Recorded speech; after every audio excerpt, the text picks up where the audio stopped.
오늘 말씀은 여호수아 5장 말씀을 드렸습니다. 1절부터 12절 말씀까지. 요단강을 건넜습니다. 그리고 가나안 땅 지역에 이제 들어왔습니다. 그런데 이 요단강을 건너는 사건은 애국에서 홍해를 건너서 광야를 나왔던 사건과 유사한 점도 있고 다른 점도 있습니다. 홍해를 건넜을 때는 이스라엘 백성들은 물을 건너는 것은 요단강과 공통점이 있습니다. 그런데 새로운 세상을 또 들어간다고 하면서도 공통점이 있었습니다. 애국에서는 광야로 나갔고 또 요단강을 건너서는 이스라엘 백성이 가나안 땅으로 들어갔습니다. 그런데 애국에서 광야로 나가서는 40년 동안 말씀을 들으면서 하나님 백성으로서 훈련을 했습니다. 그 훈련은 모세오경에 나오는 내용이 다 훈련 내용이 되겠습니다.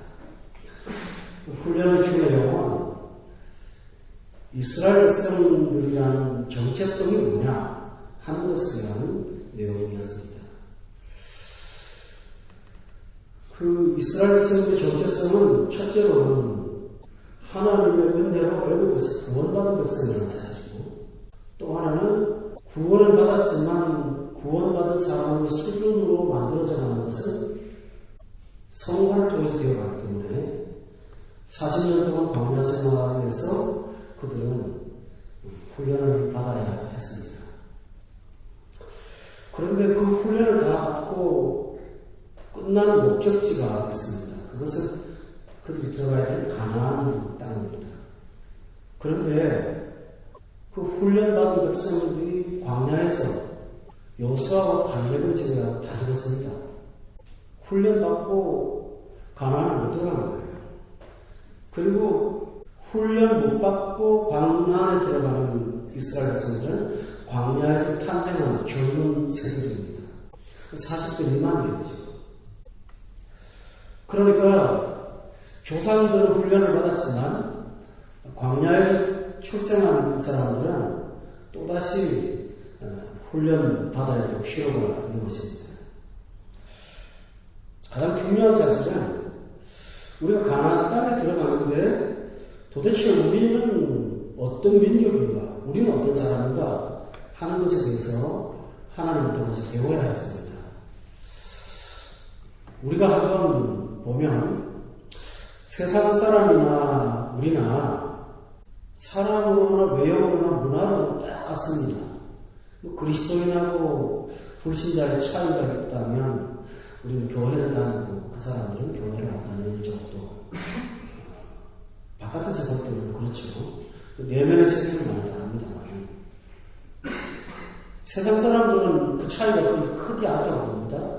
그리고 예수 믿는 사람은 어떻습니까? 우리는 세상에서 저 사람들하고 어떤 면에서 다르고 어떤 존재인가 하는 것을 우리 잘 까먹고 삽니다. 그래서 우리 자신이 어떤 사람인지 모르기 때문에 어려움을 당할 때가 굉장히 많습니다. 따라서 우리도 하나님의 백성으로서 우리 정체성이 뭔지를 하나님 말씀을 통해서 꼭꼭 배워서 우리가 누구인가를 다시 한번 확인하시는 것입니다. 이스라엘 백성들이 애국에서 나올 때는 430년 동안 노예 생활을 했지 않습니까? 자유를 경험해본 사람들이 아니거든요.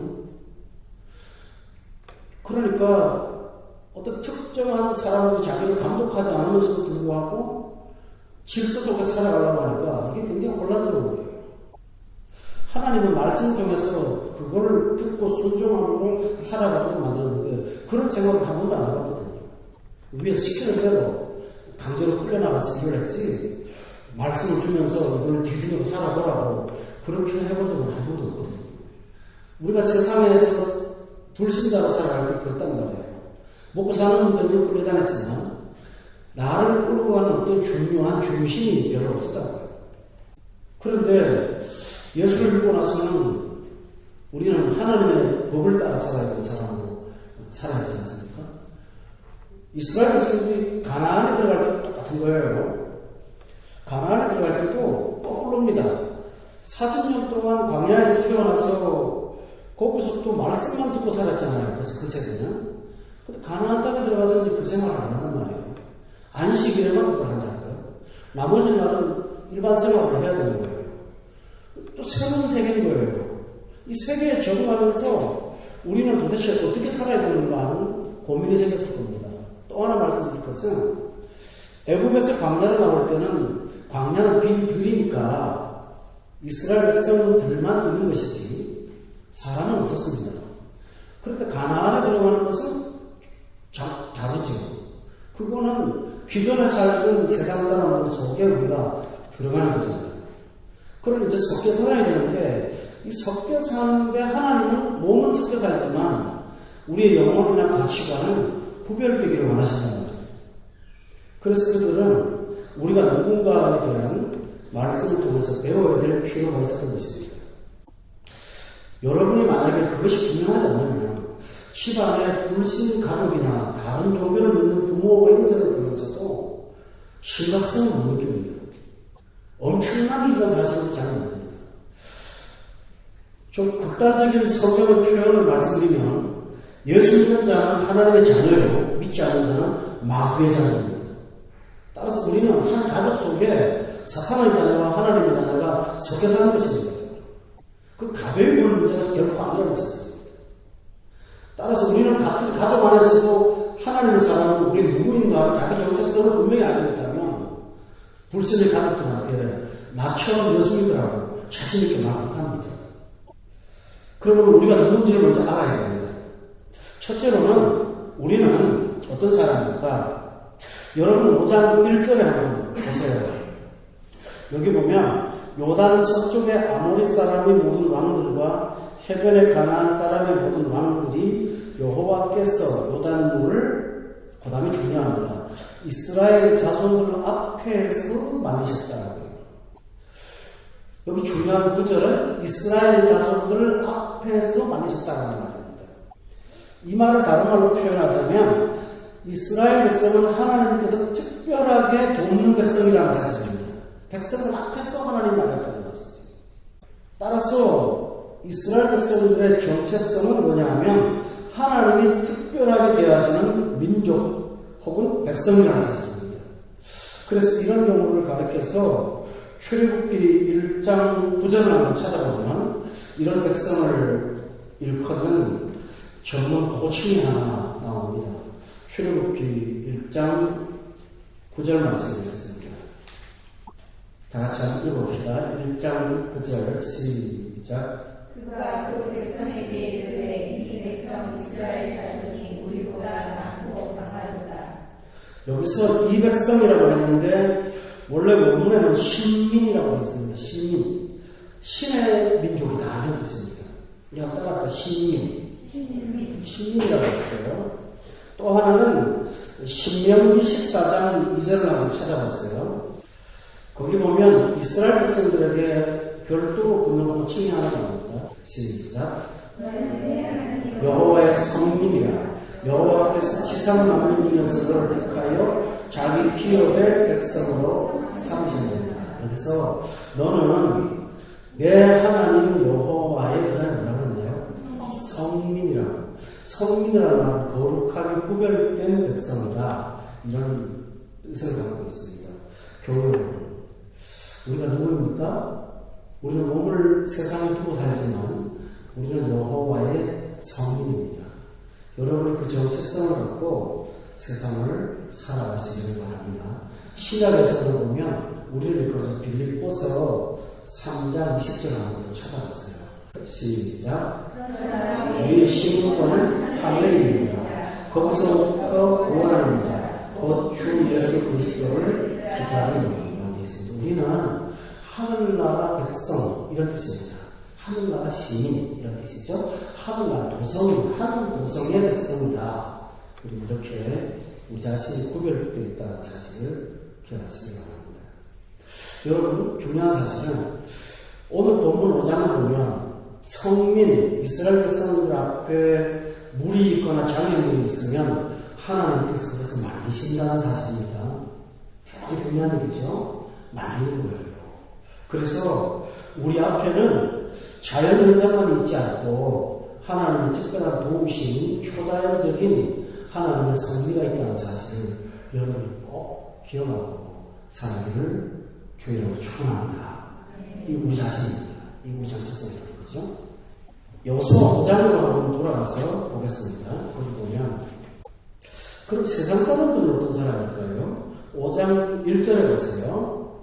요단 서쪽의 아모리 사람의 모든 왕들과 해변에 가나안 사람의 모든 왕들이 나오죠. 여호와께서 요단물을 이스라엘 자손 앞에서 말리시고 우리를 건너게 하셨다고 하는 사실을 듣고 그 다음에 뭐 했나요?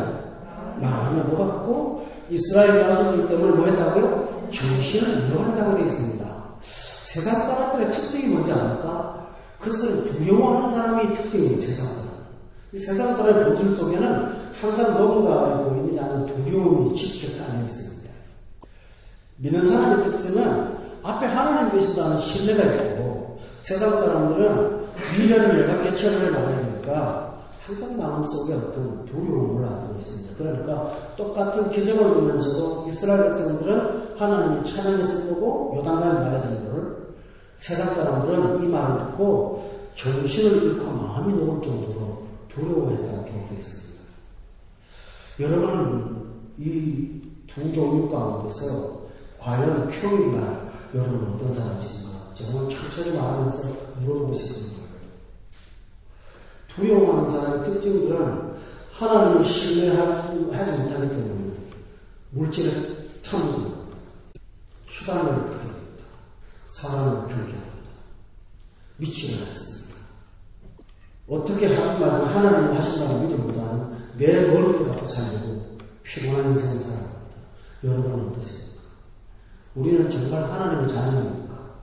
저는 물어보고 싶습니다. 굉장히 중요한 일입니다. 10편, 53편 5절을 찾아봤어요. 우리가 정체성을 분명하지 않으면 항상 그 일이 있습니다. 10편, 53편 5절입니다. 시작. 두려운 것에서 크게 두려워하였으니 너를 대하여 진친 그들의 뼈를 하나님이 듣습니다. 하나님이 그들을 멀리하셨으므로 여러 때에 수치를 당하게 하였도다. 여기서 앞에 있는 구절은요. 그들은 어떤 사람들입니까? 5절에 보니까 두려움이 없는 것에서 보냈다고요? 두려움.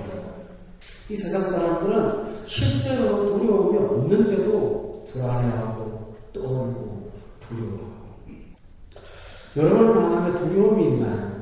아니면 하나님이 강을 내 앞에서 만드신다는 신뢰가 있나요? 여러분 정체성을 다시 한번 되새기시기 바랍니다. 그래서 대단히 중요한 일이죠.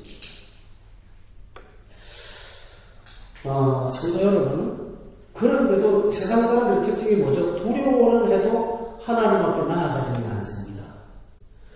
기억하시죠? 여리고성에 백성들 중에 이 소문을 듣고 하나님 앞에 나아가는 사람은 딱 하나, 누구죠? 기생 라합 한 명밖에 없죠. 똑같은 소리를 들었는데 그 많은 사람들 가운데 그 소리 듣고 두려움을 이기려고 하나님 앞에 나아가는 사람은 한 사람밖에 없고 나머지는 다 뭡니까? 두려움에 떨면서도 하나님 앞에 눈빛장을 잡았던 이게 세상의 특징입니다. 그런 속에서 우리가 말씀을 듣고 반응하고 하나님의 자녀로서 신뢰를 받고 있다고 하는 사실이 얼마나 큰 선물일까요? 이 선물을 여러분이 선물로 여기시면 여러분들 세계주의로 축원합니다. 두 번째로 이스라엘 백성들은 요단강을 건넌 다음에 준비한 것이 뭐냐면 자기 정체성을 확인하는 것인데 본문 7절에 보세요. 여호수아 5장 7절에 보면 아주 중요한 내용이 하나 나옵니다. 5장 7절에 보면 이스라엘 백성들의 정체성이 나옵니다. 7절 다 같이 읽어볼까요? 시작. 대를 잇게 하신 이 자손에게 여호수아가 할례를 하였으니 길에서는 그들에게 할례를 하지 못하였으므로 할례 없는 자가 되었음이었더라. 여기서 중요한 사실은 7절에 보니까 이스라엘 백성들의 정체성의 두 번째는 대를 이어가는 자손이라는 사실입니다. 무슨 대를 이어가는 것입니까? 이스라엘 백성들은 그 야곱의 몇 명의 아들이죠? 12 아들을 통해서 10파가 됐고, 그들을 하나님께서 구원하시기 위해서 애국에서부터 구출해내시는 것을 아닙니까? 구출해내서 40년 동안 연단시키고 훈련시킨 까닭은 하나님의 구원의 역사의 대를 이어가라고 하신 거예요. 이게 우리예요. 우리는 대를 이어가야 되는 거예요. 대를 잇는 거예요. 자, 아브라함한테 하나님께서 자식을 주겠다고 말씀하셨어요.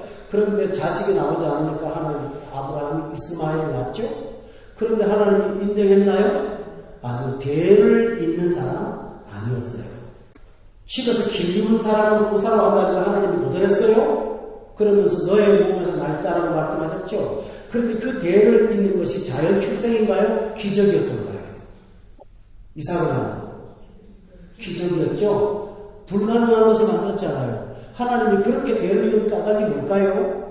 그것은 혈육의 대보다는 구원의 대를 잇고자 하는 하나님의 목적이 있었던 것입니다. 아브라함이 이삭에 대한 혈육의 애정이 굉장히 강했을 때 하나님이 혈육의 애정의 대를 잇는 것을 원치 않았기 때문에 시험을 하나 했습니다. 모리아산에 데리고 올라가서 갖다 바치라고.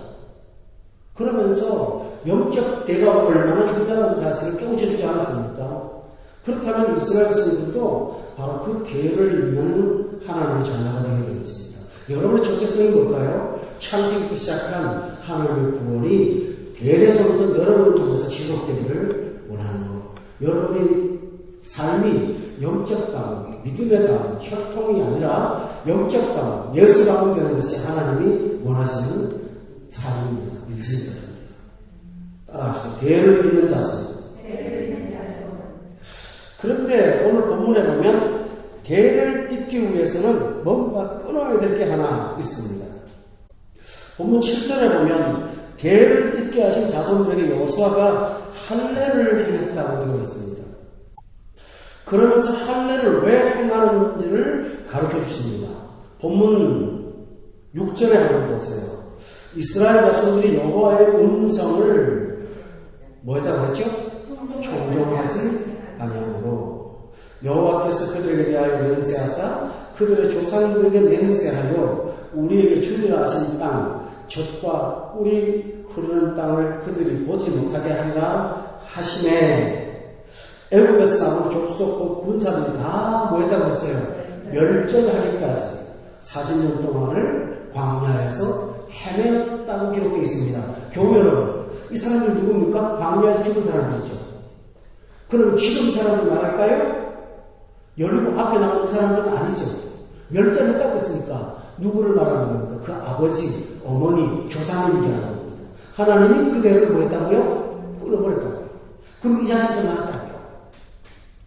그런데 그들이 이렇게 문제가 뭐냐면 본문 6절에 보니까 여호와의 음성을 뭐 했다고 했어요? 청종하자고 했고, 또 6절에 보면 40년 동안 광야에서 헤매다가 다 멸절했다는 것입니다. 그런데 그 후손인 이스라엘 백성들은 그 대를, 불순종의 대를 이어서는 아니는 것입니다. 자, 보세요. 아담하고 하와가 자녀를 낳았습니다. 처음에 누굴 낳았죠? 가인을 낳았습니다. 그 다음에 또 누굴 낳았습니까? 아벨을 낳았습니다. 그런데 여러분이 성경을 읽어보셨으면 알겠지만 가인은 영적 대를 잃은 사람이 아닙니다. 끝났죠? 아벨의 영적 대를 잃은 사람이 어떻게 됐나요? 죽었죠. 대가 끊어졌어요. 그래서 하나님이 세 번째 주신 아들이 셋입니다. 우연의 위치로 하나도 셋하고 맞아 떨어지네요. 셋인데요. 그 셋의 후회에서 여호와의 대를 잇는 대가 계속되고 있습니다. 그러다가 나중에 노아의 후손들 중에 셈, 함, 야벳이라는 삼형제가 나오는데 그 중에서 하나님이 대를 셈에다가만 있게 놨습니다. 그 셈의 10대손 쭉 내려오다가 보면 하람도 있고 그 다음에 나홀도 있고 그 다음에 아브라함도 있는 삼형제가 나오는데 이 삼형 중에서 하람은 길에서 죽고 나홀은 그저 그렇고 그래서 그 삼형제 중에서 결국은 구속사의 대를 이는 게 누구였어요? 아브라함이었거든요. 근데 재미있는 것은요, 하란은 아들 롯을 낳았고요. 나홀도 결혼을 했고요. 아브라함은 결혼했는데 아브라함의 처인 사라는 자식이 없었어요.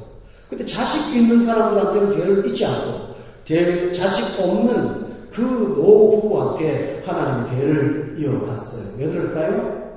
육적인 대, 육신의 대가 이어지는 것을 하나님은 원치 않았어요. 그래서 영적 대를 이루기 위해서 안 되면 기다려서 믿음을 키워서라도 하나님이 그 대를 이어가도록 이끌어 가시는 거예요. 여러분이 누구냐 하면 그 대의 있는 중에 있는 그 대의 사람이라는 사실을 믿으시는 거예요. 우리 사람, 그 선상에 있는 거예요. 중요한 사실이죠.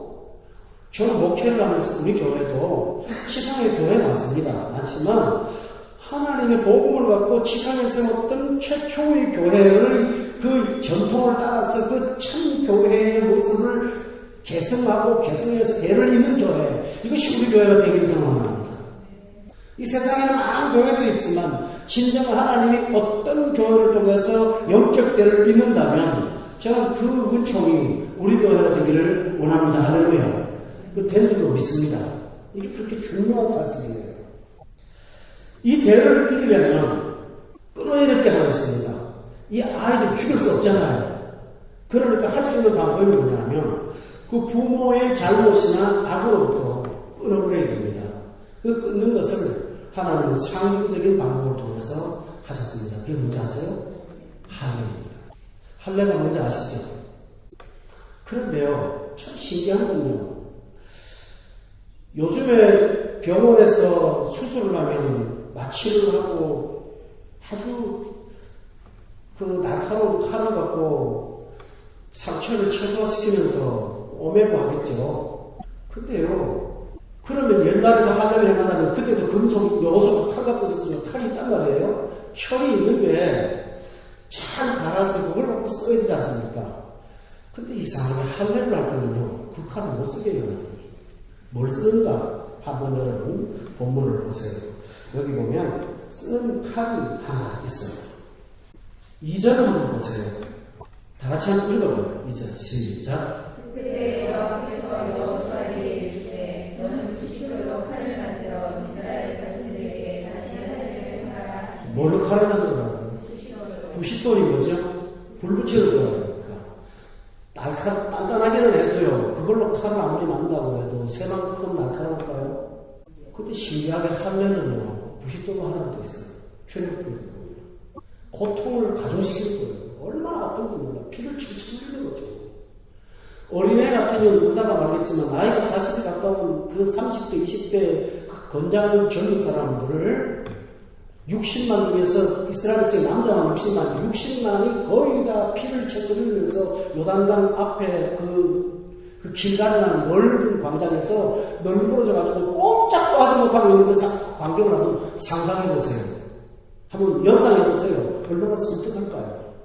하나님 그 일을 하고 여리고가 앞에 보이는데, 여러분 중요한 사실은요, 이스라엘 백성들이 가나안을 정복하는데 하나님 칼 갖고 와서 여리고 싸우는 건 하나님이 하시고, 그렇죠? 그건 하나님이 하는 거예요. 그러니까 돌기만 하면 하나님 무너뜨리고 하나님이 하세요. 근데 너희가 쓴 칼은 너희 몸에 칼을 내는 거예요. 하나님은 여리고를 점령하시니까 그 사람들 마음을 녹아버리게 떨게 만들고 꼼짝도 못하게 만들고 하나님이 전쟁을 하세요. 그리고 너희가 전쟁할 것은 그들이 아니고 너와 너 자신이라는 거예요. 너한테 칼을 들어가는 거예요. 우리는 교회가 개혁되기를 바라면 저 목사가 개혁되어야 돼, 저 사람이 개혁되어야 돼. 우리는 칼을 다른 사람한테 씁니다. 그러다가 더 잘라지죠. 우리 자신을 개혁하는 거예요. 써서 개를 잇는 것을 위해서 우리는 끊어야 됩니다. 할렐루야. 근데 이걸 끊는 것을 단순하게 말하지 않고 오늘 본문 9절 말씀에 보면 여호와께서 여호수아에게 이르시되 내가 오늘 애굽의 수치를 너희에게서 떠나가게 하였다 하셨으므로 오라고 했어요. 칼로 자르는 행위가 뭐예요? 애굽에서부터 내려왔던 자기 조상들의 그 폐습과 불순종으로부터 우리는 벗어나겠다, 불러버리겠다, 불례를 벗어버리겠다라는 그 상징적인 표현으로 할례를 하였습니다. 오늘날에는 물론 다릅니다. 할례가 그렇게 그렇게 함으로 해서 이스라엘 백성들이 어떤가 하는 정체성을 우리 자신을 성격해 하는 데 있다고 하는 것을 강조했습니다. 첫 번째는 우리는 하나님의 성민이에요. 하나님의 성민을 두 번째 해석이 뭡니까? 거룩해야 돼요. 우리의 정체성은 거룩에 있다. 그래서 우리는 그래서 성민, 성도 그런 거예요. 할렐루야. 따라서 성민, 성도. 다시 말씀드리죠.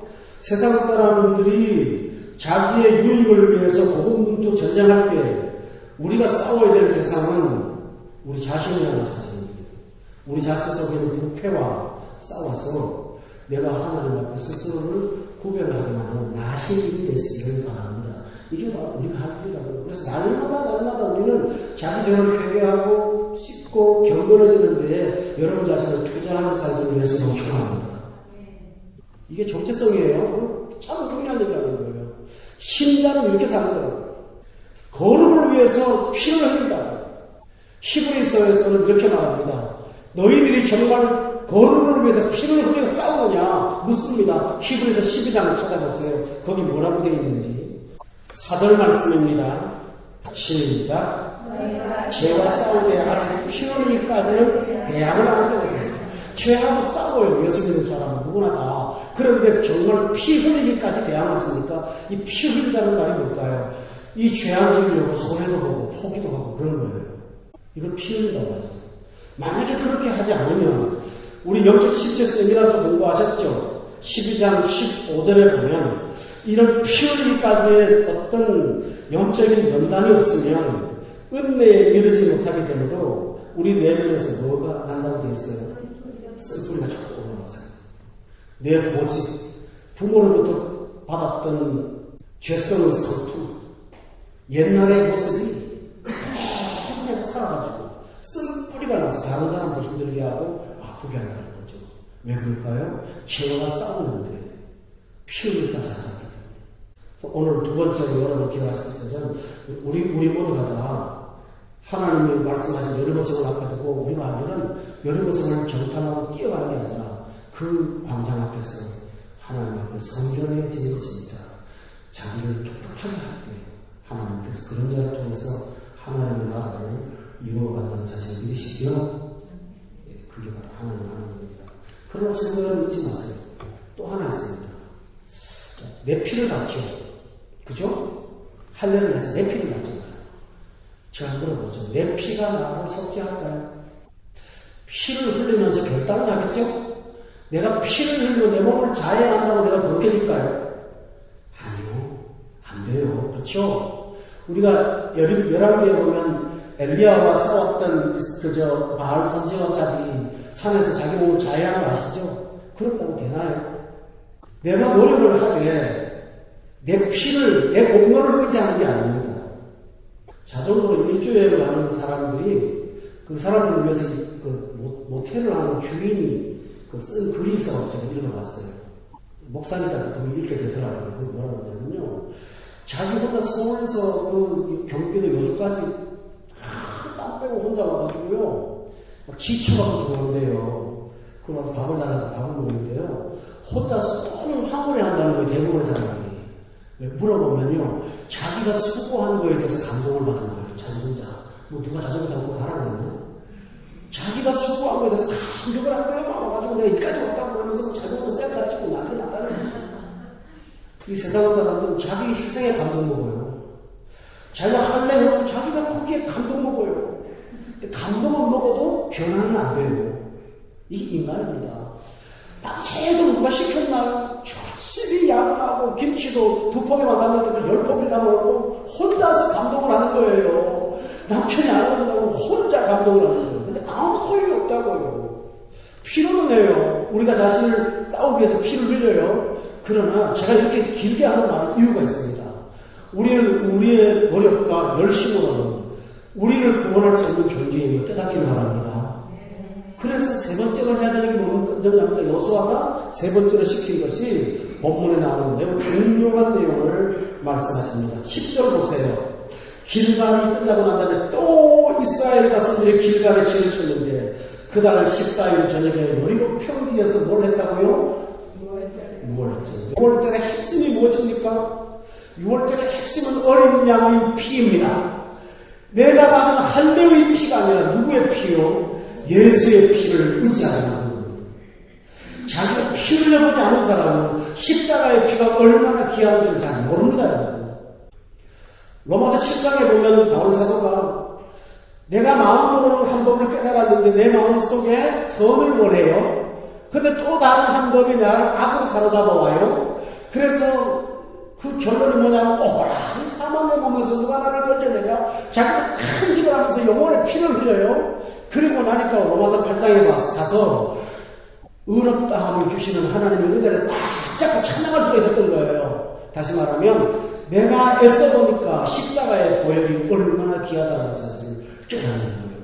이상하죠. 나는 피를 흘리면 안 변해요. 근데 내 피를 갖고 십자가 앞에 가면 변해요. 능력이 있어요. 그래서 여호수아는 유월절을 할례가 있는 그 상태에서 진행하라고 명령했어요. 성도 여러분, 우리가 노력하되 항상 나아갈 길은 믿음의 주이신 십자가의 예수님을 붙잡고 엎드리기를 주님으로 축원합니다. 제가 지난 2주 전에 영국 사람들 주일학교 애들 책이 있어갖고 하나 집었어요. 그랬더니 성공의 책이 아니라 천주교 책이구나. 그림을 읽고 그래요. 천주교에서 아이를 가르치는 교재예요. 처음에 예수님이 십자가를 딱 찍어 나와요, 그림에. 근데 그 예수님이 시간이 가는 갈수록 슬슬 사라져가면서 예수님이 멸관을 교황한테 씹어줘요. 예수님 옆에 있고 멸관을 그 사람이 썼어요. 그 다음에 예수님이 사라져요. 멸관 다음에는 마리아가 딱 나타나요.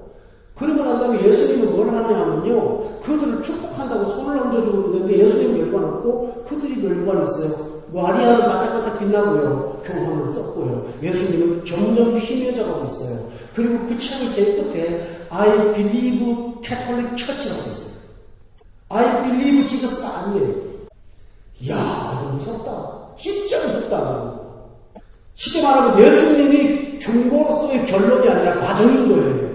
예수님이 중간 집에 있고 마지막 막판 부분이 아니라 교황인 거예요. 그건 아이들한테 가르치는 교제라고요. 기독교에서 나온 게 아니라고요.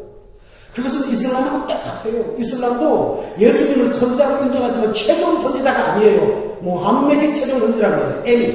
M이라고 해요. 결국 예수의 중보자자는 참고한 거예요. 그들은 피를 갖고 나가는데요, 십자가의 피를 안 붙잡아요. 여러분, 할례가 결론이 아니에요. 이스라엘 백성들이, 유대인들이 예수님이 왔을 때 가장 큰 문제가 뭡니까? 할례받은 것을 처음으로 했잖아요. 바울은 이런 사람을 갖다 놓고 할례가 무익하다고 말하면서, 아브라함은 할례 이전의 사람이라고 말하면서 예수 십자가 붙잡으라고 말했어요. 이스라엘 백성들이 광야에서 할례 다음에 유월절을 행한 것을 꼭 기억하시기를 바랍니다. 이것이 우리 신앙이에요. 따라서 예수를 바라보자. 성경을 정직하게 보는 사람이라면 모든 영광과 경험이 예수께로 간다는 자체를 부정할 수 없을 것입니다. 성경은 분명히 말했어요. 목요일날 가르치겠습니다만 중보는 한 분밖에 없다고요. 한 분이 그리스도밖에 없다고 분명히 되어 있어요. 그 자리에 사람이 찾아가서 멸망을 빼는 것이 과연 옳단 말입니까? 그것은 정확하게 말하는 사탄의 종이에요. 교묘한 사탄의 종이에요. 여러분의 가족이 그 안에 빠져있는 것을 여러분이 두려워하는 마음으로 눈물로 가족을 구원하시기를 예수님으로 축원합니다. 기독교가 불교를 박해한 적은 없습니다. 기독교 역사 가운데 불교가 기독교를 박해한 적은 없어요. 천주교가 박해했지요. 그런데 불교 다니는 가족들한테는 예수님도 그렇게 말하면서 천주교 다니는 가족들한테는 왜 말 못합니까? 왜 모른 척하고 지나가는지 나는 모르겠어요. 이건 대단히 심각한 문제인데, 다시 말하면 6월절을 붙잡지 않는 거예요. 여러분의 믿음에 6월절을 붙잡는 은혜가 있기를 예수님으로 축원합니다. 또 하나 있습니다. 출애굽 12장에 찾아가서 한번 보세요. 왜 6월절을 붙잡아야 되느냐? 그걸 붙잡고 출애굽기 12장의 2절에 보면 이런 말씀을 했어요.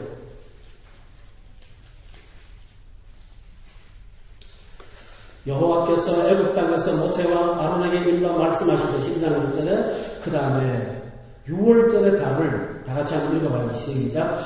이 달을 너희에게 달의 시작 곧 해의 첫 날이 되게 하라고 말했어요. 십자가를 앞세우고 가는 것이 우리 예수 믿는 사람의 정체성이라는 사실을 말씀하고 있는 것입니다. 사랑하는 교회 여러분, 다시 정리합시다. 첫 번째로 우리 정체성은 하나님의 백성, 성민입니다.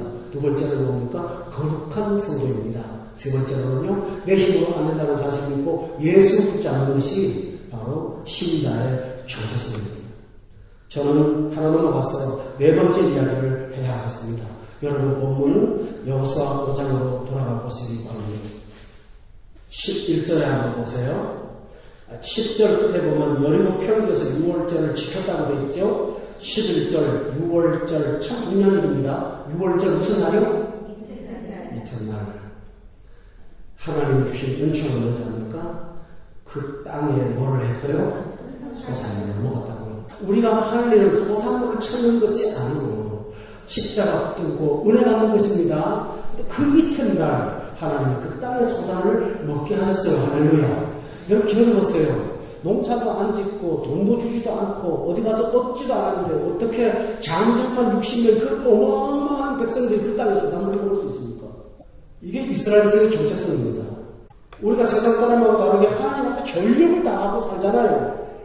그 상황에서 하나님은 우리에게 은총으로 살도록 풀어주셔서 우리가 영적 생활하는 데 도움이 되도록 지장이 없도록 이끌어주시는 것이 하나님의 방법입니다. 아멘. 이게 하나님이 하는 거지. 12절 말씀을 보세요. 5장 12절 다 같이 한번 읽어볼까요? 시작. 소산물을 먹고 나온 날 만나를 그쳤으니 이스라엘 사람들이 다시는 만나를 얻지 못하였고 그의 가나안 땅에 소축을 먹었더라 하고 있습니다. 여러분 만나가 40년 만에 그쳤습니다. 그리고 그 땅에 소산을 먹었습니다. 축복하셨습니다. 이스라엘 백성은 40년 동안 안식일을 제외하고 만나가 떨어진다는 전날이 없었나요? 그거 한번 물어볼게요. 만나가 원망했던 날 만나가 없었던가요?